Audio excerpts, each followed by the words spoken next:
नवलभाऊ प्रतिष्ठान संचलित रुक्मिणीताई कला वाणिज्य महिला महाविद्यालयाच्या बालसंगोपन विषयाच्या SYBAच्या विद्यार्थिनींकरता हा शैक्षणिक व्हिडिओ सादर आहे. हा व्हिडिओ सेमिस्टर 3च्या विषयाकरता आहे. सब्जेक्ट कोड या विषयाचे आहे 380 327 आणि या विषयाचं टायटल आहे पूर्व प्राथमिक शिक्षणाची ओळख किंवा introduction too early childhood education, ज्याला ECE सुद्धा म्हटल्या जाते. तर विद्यार्थिनींनो, ECE हा शब्द लक्षात ठेवायचा आहे. जोपर्यंत आपण हा कोर्स पूर्ण करत नाही तोपर्यंत. ECEची फुल फॉर्म मी तुम्हाला आत्ताच सांगितली, introduction too early childhood education, आणि त्याचं मराठीत रूपांतर करायला गेलो तर पूर्व प्राथमिक शिक्षणाची ओळख असं त्याला म्हटले जाते. मुलींनो, प्रत्येक अभ्यासक्रमाला अभ्यासनाची काही उद्दिष्ट असतात. त्यांना कोर्स ऑब्जेक्टिव्स असं म्हटलं जातं. अर्थात हा कोर्स पूर्ण केल्यानंतर किंवा अभ्यासक्रम पूर्ण केल्यानंतर तुम्हाला काय त्याचा फायदा होणार आहे हे त्याच्यात दिलेले असते. तर हा अभ्यासक्रम, उदाहरणार्थ ECEचा अभ्यासक्रम पूर्ण केल्यानंतर तुम्हाला बालकाच्या विकासाला अनुरूप शैक्षणिक कार्यक्रम तयार करता येतील किंवा घरातल्या घरातसुद्धा तुम्ही तुमच्या बालकांकरता त्यांना त्यांच्या शिक्षणामध्ये प्रगती करण्याकरता तुम्ही कशा पद्धतीने मदत करू शकणार हे तुम्हाला या कोर्सच्या माध्यमाने शिकता येईल. दुसरं याचं उद्दिष्ट असं आहे की पूर्व प्राथमिक शाळा अर्थात नर्सरी शाळा, बालवाडी यांच्याकरता त्यांचे व्यवस्थापन कसे करायचे आणि त्यांचं प्रशासन कसं करायचं याच्याबद्दल तुम्हाला माहिती मिळेल. किंवा तुम्हाला जर तुम्ही पालक असणार तर तुम्हाला या शाळेच्या व्यवस्थापनाबद्दल आणि प्रशासनाबद्दल माहिती प्राप्त होऊ शकेल. तर हे आहे तुमचे कोर्स ऑब्जेक्टिव्स किंवा अभ्यासक्रमाची उद्दिष्टे.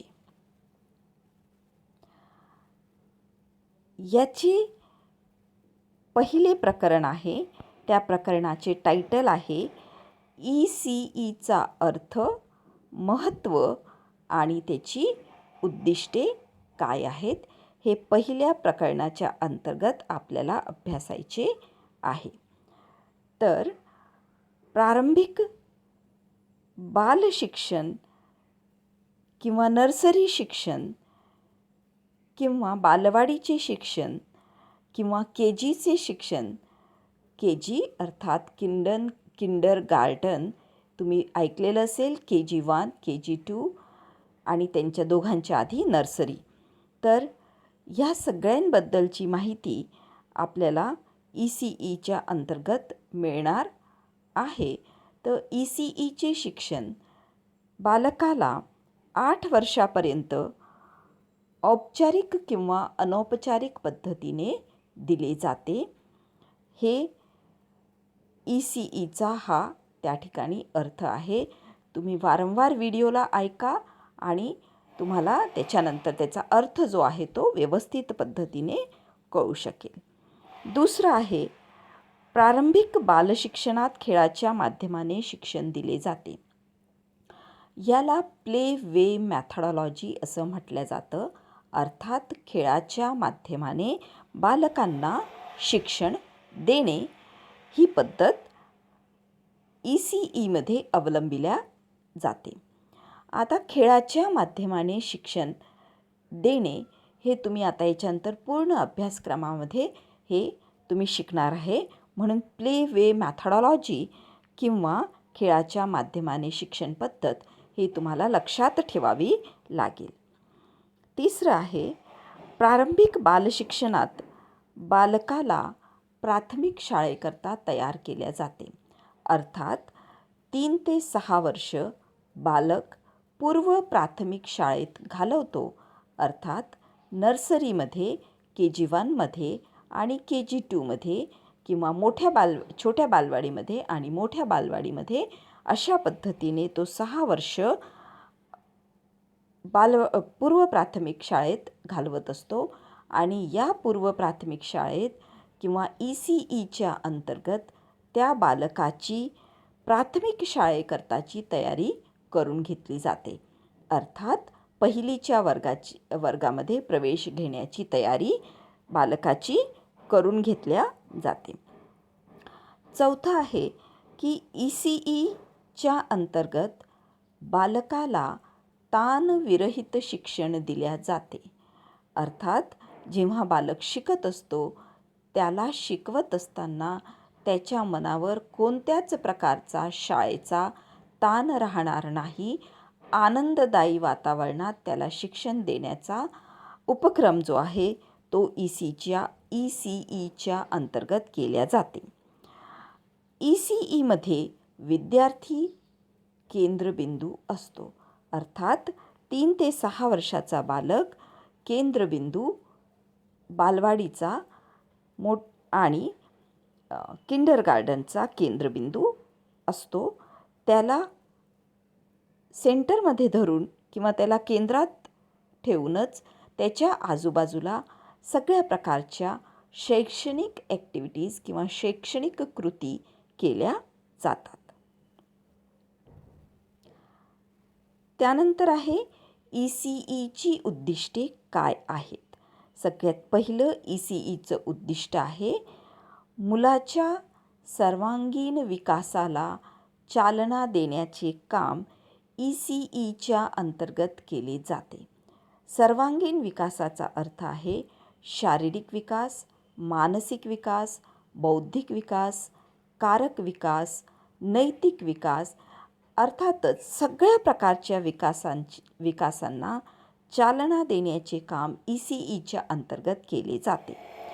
दुसरं आहे मुलाला समूहात खेळण्याची संधी दिली जाते. बालवाडीमध्ये किंवा पूर्व प्राथमिक शिक्षणाच्या आधी बालक घरात असतो आणि घरामध्ये असताना तो मोठ्या व्यक्तींच्या संपर्कात असतो. घरातील त्याच्या वयाच्या नसणाऱ्या लोकांच्या संपर्कात असतो.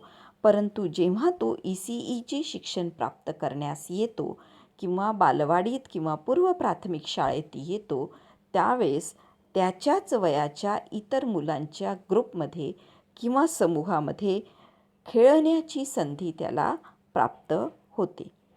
तिसरं आहे नकारात्मक भावनांवर नियंत्रण ठेवण्यास शिकवणे.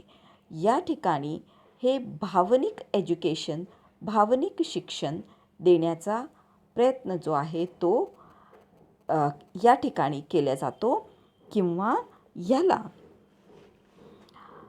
बालकाचा भावनांक वाढवण्याचा प्रयत्न जो आहे तो सुद्धा मांडला जातो. या ठिकाणी नकारात्मक भावनांवर नियंत्रण ठेवण्यास अर्थात राग, दुःख, आक्रमकता यांच्यावर नियंत्रण ठेवण्यास शिकविले जाते आणि आनंददायी भावना निर्माण करण्याचा प्रयत्न केला जातो. चौथं आहे बुद्धी व कल्पनाशक्ती विकसित होण्याकरता खेळ पुरविले जातात. अर्थातच बुद्धीचा विकास होण्याकरता आणि कल्पनाशक्तीचा विकास होण्याकरता विविध प्रकारचे खेळणे या ठिकाणी पुरवले जातात. पाचवा आहे मुलांच्या भाषा विकासाकरता किंवा विकासाकरता त्याचा शब्द भांडार वाढवणे महत्त्वाचे असते. तर ECEच्या अंतर्गत बालकाचा शब्दभंडारसुद्धा वाढवण्याचा प्रयत्न केला जातो. 6वं आहे कारक कौशल्य वाढविण्यास मदत करणे. आतापर्यंत तुम्हाला सगळ्यांना माहीत आहे की कारक कौशल्याचा अर्थ आहे मांसपेशींचा विकास.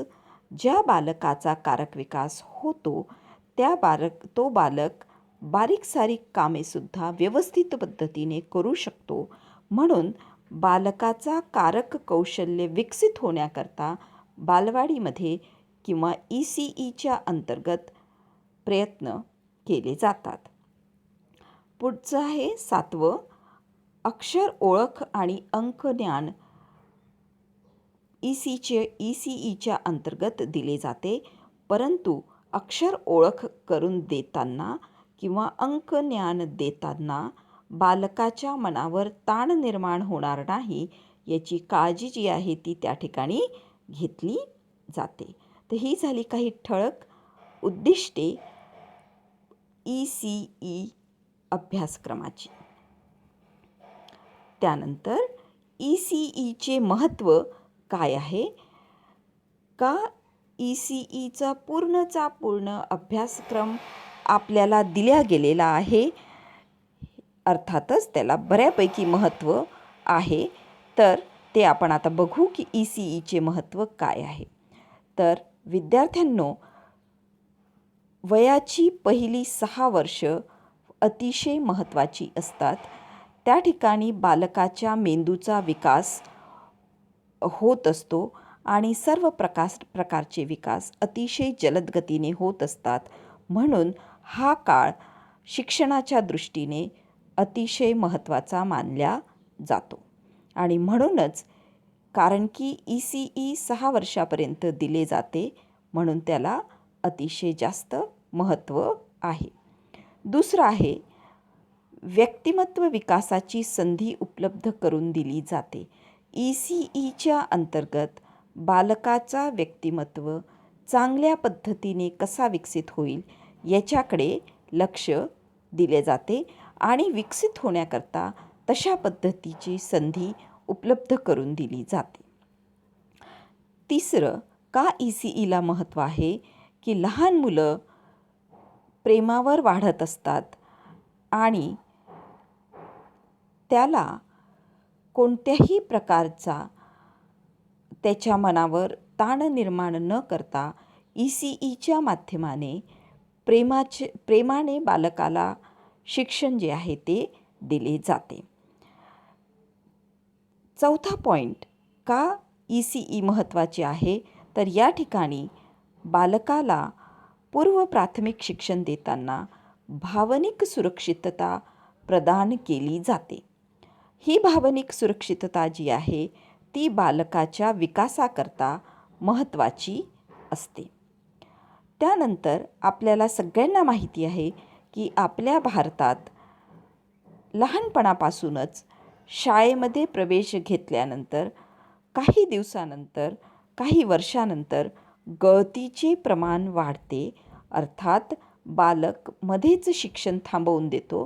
कारण याचं एक महत्त्वाचं कारण आहे की त्याला ते शिक्षण इंटरेस्टिंग वाटत नाही आणि त्याच्यामध्ये त्याला आवड निर्माण होत नाही, म्हणून तो शिक्षण सोडून देतो, त्याच्याकरता प्रयत्न करत नाही. परंतु ECEच्या माध्यमाने जर तुम्ही बालकाला शिकवले तर ही पद्धती एक हमी देते की बालकाच्या गळतीचे प्रमाण, शाळेतून निघून जाण्याचे प्रमाण जे आहे ते कमी होईल. तर विद्यार्थिनींनो, हे तुमच्या फर्स्ट चॅप्टरचे काही ठळक आणि महत्त्वाच्या गोष्टी. अर्थातच ECEचा अर्थ काय आहे, ECEची उद्दिष्ट काय आहेत आणि ECEचं महत्त्व काय आहे हे आपण याच्या अंतर्गत अभ्यासले. तर मुलींनो, या प्रकरणावर विचारल्या गेलेल्या प्रश्न मी तुम्हाला नेहमी सांगत असते. तुम्हाला माझी शिकवण्याची पद्धत माहिती आहे. तर मुलींनो, आतासुद्धा मला तुम्हाला तुमच्याकरता तुमची प्रश्न जी आहेत ती द्यायची आहेत.